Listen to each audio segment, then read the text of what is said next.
வணக்கம் நண்பர்களே, நீங்கள் இந்த வீடியோவில் பார்த்துட்ருக்கிற பூவோட பெயர் ஆவாரம் பூ. ஆவாரம் பூவில் நிறைய மருத்துவ குணங்கள் இருக்குங்க. இது கிராமப்புறங்களில் வேலி ஓரங்களில் அதிகமாக காணப்படக்கூடிய ஒரு செடின்னு சொல்லலாம்.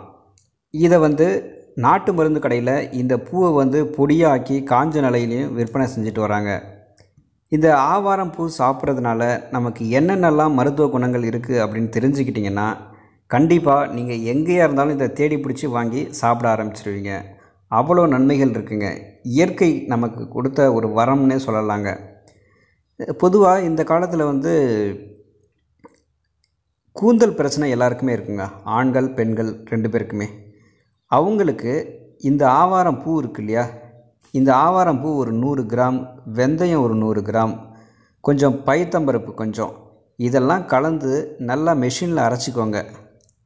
இதை இந்த பவுடரை வச்சுக்கிட்டு வெந்நீரில் கரைச்சிட்டு வாரத்துக்கு 2 தடவை தலைக்கு குளிச்சுட்டு வந்தீங்கன்னா உங்கள் கூந்தல் ரொம்ப கருன்னு கூந்தலை மாற்றிடலாங்க. இந்த ஆவாரம் பூவுக்கு அவ்வளோ முடியை கருமையாக்கிறதுக்கு அவ்வளோ சத்துக்கள் இருக்குது. அதே மாதிரி முடி உதிர்வு பிரச்சனைக்கும் இந்த ஆவாரம் பூ பயன்படும். நல்லா கூந்தல் வளரணுன்னாலும் இதை பயன்படுத்தலாம். தலைமுடி நல்லா பளபளக்கணும், உடல் சூடு குறைஞ்சி உஷ்ணத்தினால ஏற்படுற கண் நோய்கள்லாம் சரியாகணும், மூல நோய் சரியாகணும், உடல் நல்லா ஸ்ட்ராங்காக இருக்கணும், இந்த மாதிரி பிரச்சனைகளுக்கு எல்லாத்துக்குமே இந்த ஆவாரம் பூ ஒரு அருமருந்துன்னே சொல்லலாங்க. இப்போது முக அழகு எல்லாருக்குமே விரும்புகிற பெண்கள் எல்லாருமே பார்த்திங்கன்னா முகம் அழகாகவே இருக்கணும் அப்படின்னு நினைப்பாங்க. அதில் பெண்களுக்கு இந்த எண்ணெய் எப்போதுமே கொஞ்சம் அதிகமாக தான் இருக்கும். முகப்பொலிவு பெறணும் அப்படின்னா அந்த ரசாயனங்கள், கிரீம்கள் இதெல்லாம் வாங்கி பூசுறதை விட ஆவாரம் பூ இருக்கு இல்லையா, இந்த ஆவாரம் பூவை கொஞ்சம் எடுத்து பசுந்தயிரில் போட்டு அரைச்சி முகத்துக்கு பூசி கொஞ்சம் நேரத்தில் முகத்தை கழுவி வந்தீங்கன்னா முகத்தில் இருக்கிற வடுக்கள், இந்த எண்ணெய் தன்மை எல்லாமே நீங்கி முகம் பளபளன்னு இருக்குங்க. இது முகம் அழகுக்கு மட்டுமே இல்லைங்க, இந்த ஆவாரம் பூ உடல் துர்நாற்றத்தையும் போக்கும். அதாவது கொழுப்பு நிறைஞ்ச உணவுகள் அதிகமாக சாப்பிட்றவங்களுக்கு உடல் துர்நாற்றம் கொஞ்சம் அதிகமாகவே இருக்கும். அவங்களுக்கு இந்த ஆவாரம் பூக்கை கொஞ்சம் எடுத்துட்டு அதை நல்லா அரைச்சி உடல் முழுசும் பூசி அது காஞ்ச பிறகு குளிச்சுட்டு வந்தோம்னா உடலில் இருக்கிற துர்நாற்றம் நீங்கிறதோட சொறி, அரிப்பு இதெல்லாம் நீங்கிடுங்க. மேலும் காய்ச்சல் இருக்குல்ல, சில பேருக்கு காய்ச்சல் வகைகளில் ஏன் வருதுன்னா ஒரு வகை நுண்ணுயிரி தொற்றுகள் மூலமாக காய்ச்சல் வருதுன்னு எல்லாருக்கும் தெரியும். ஆனால் எப்படிப்பட்ட காய்ச்சல் பாதிக்கப்பட்டிருந்தாலும் இந்த ஆவாரம் பூவை போட்டு வேக வச்ச தண்ணீரை காய்ச்சல் டைமில் குடிச்சிட்டு வந்தோம்னா உடலில் நோய் எதிர்ப்பு சக்தி அதிகமாக இருக்கும். காய்ச்சல் உடனே நீங்கிடுங்க. சில பேருக்கு சிறுநீரக தொற்று இருக்கிறத பார்த்துருப்பீங்க. அவங்களுக்குமே இந்த பாதுகாப்பற்ற உடலுறவு, அந்தரங்க உறுப்புகளில் சுகாதாரம் இல்லாமல் இருக்கிறதுனால சிறுநீரக தொற்று அதிகமாக ஏற்படும். இந்த பாதிப்புகளிலிருந்து அவ்வளோ சுலபமாக நம்மளால் தப்பிக்க முடியாதுன்னு கூட சொல்லலாம். ஆனால் இந்த நோயால் பாதிக்கப்பட்டவங்கள் ஆவாரம் பூவிலிருந்து செய்யப்படுற இந்த ஆவாரம் பூ ஜூஸை அரிஞ்சு வந்தோம்னா சிறுநீரக தொற்றுகள்லாம் உடனே சரியாகிடும். அதே மாதிரி சர்க்கரை வியாதிக்காரர்களுக்கு இது ஒரு பெரிய மருந்துன்னே சொல்லலாங்க. ஆவாரம் பூ சர்க்கரை வியாதிக்காரங்களுக்கு எங்கே போயும் கிடைக்காத ஒரு பொருளாக கூட இப்போ நிறைய பேர் தேடி பார்த்துட்டு கிடைக்கல அப்படின்றாங்க. ஆவாரம் பூவை பறிச்சுட்டு காய வச்சு கொஞ்சம் சுத்தமான நீரை அடுப்பில் வச்சுட்டு அந்த நீரில் இந்த பூவை காய வச்சதை எடுத்து போட்டு நல்லா கொதிக்க வச்சு அதை வடிகட்டி தேனோ இல்லை பனங்கற்கண்டோ சேர்த்து வச்சுருந்தோன்னா அதுதாங்க தேநீர், ஆவாரம் பூ தேநீர்.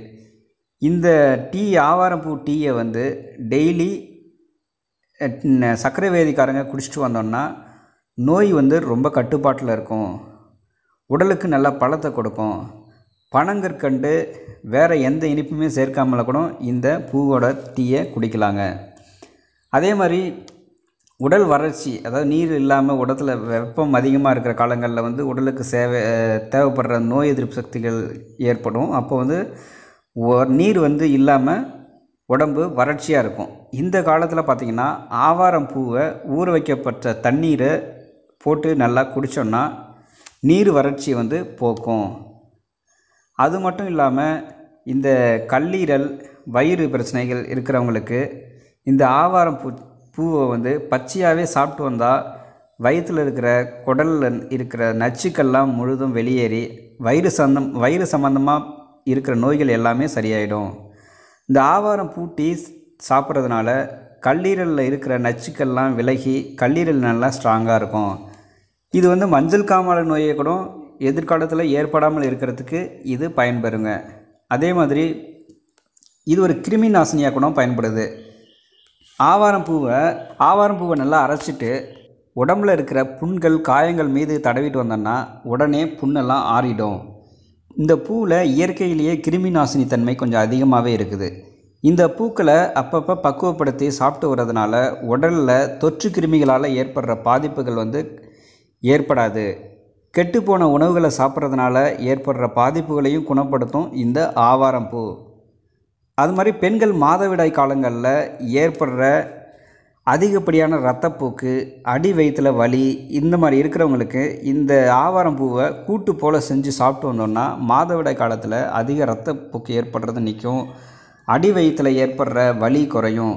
அதோட கருப்பையில் இருக்கிற நச்சுக்களையும் இது போக்கும்.